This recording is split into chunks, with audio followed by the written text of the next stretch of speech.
ವಿಶೇಷವಾಗಿ ಹಣದ ಸಮಸ್ಯೆ ಜಾಸ್ತಿ ಆಗ್ತಾ ಇದೆಯಾ? ಏನು ಇದಕ್ಕೇನು ಕಾರಣ ಆಗಿರ್ಬೋದು? ಯಾಕೆ ಈ ಥರ ಎಲ್ಲ ಆಗ್ತಾ ಇದೆ? ಇದಕ್ಕೇನು ಸಣ್ಣ ಪರಿಹಾರ ನೋಡಿ. ಎಕ್ಸ್ಪೆನ್ಸಸ್ಸು ಜಾಸ್ತಿ ಆಗ್ತಾ ಇದೆ, ಇನ್ಕಮ್ಮು ಕಡಿಮೆ ಆಗ್ತಾ ಇದೆ. ಎಷ್ಟೇ ಒಂದು ದುಡಿದ್ರೂ ಸಹಿತ ಇನ್ನೊಬ್ರಿಗೋಸ್ಕರ ದುಡಿತಾ ಇದೆ, ಒಂದು ಸೇವಿಂಗ್ಸ್ ಆಗ್ತಾ ಇಲ್ಲ ಅನ್ನುವಂಥದ್ದು ಮನಸ್ಸಿಗೆ ಒಂದು ಬಂದು ತುಂಬಾ ಒಂದು ಸಮಸ್ಯೆಗಳನ್ನು ಮಾಡ್ತಾ ಇದೆಯಾ? ವಿಶೇಷವಾದಂತಹ ಒಂದು ಪರಿಹಾರ, ಸರಳ ಪರಿಹಾರ.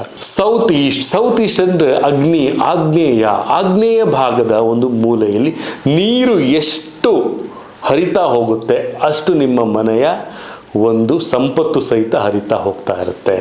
ಎರಡನೇದಾಗಿ ನಾವು ನೋಡೋದಾದರೆ ನಿಮ್ಮ ಒಂದು ಮಲಗುವಂತಹ ಒಂದು ಕೋಣೆ.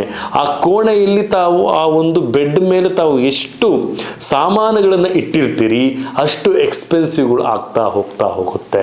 ಮತ್ತು ಅದೇ ರೀತಿ ನಿಮ್ಮ ಮನೆಯ ಒಂದು ಮುಖ್ಯ ದ್ವಾರದಲ್ಲಿ ಎಷ್ಟು ಒಂದು ನೆಗೆಟಿವಿಟಿ ಆಗಿರುತ್ತೆ, ಎಷ್ಟು ಒಂದು ಗಲೀಜಾಗಿ ಅದನ್ನು ತಾವು ನೋಡ್ಕೊಳ್ತೀರಿ ಅಷ್ಟು ಸಂಪತ್ತಿನ ಒಂದು ಹಾನಿ ಆಗ್ತಾ ಹೋಗುತ್ತೆ. ಇಲ್ಲಿ ವಿಶೇಷವಾಗಿ ಧನದ ವ್ಯಯವನ್ನು ಕಂಟ್ರೋಲ್ ಮಾಡುವಂಥ ಮನೆ 12ನೇ ಮನೆ ಆಗಿರುತ್ತೆ.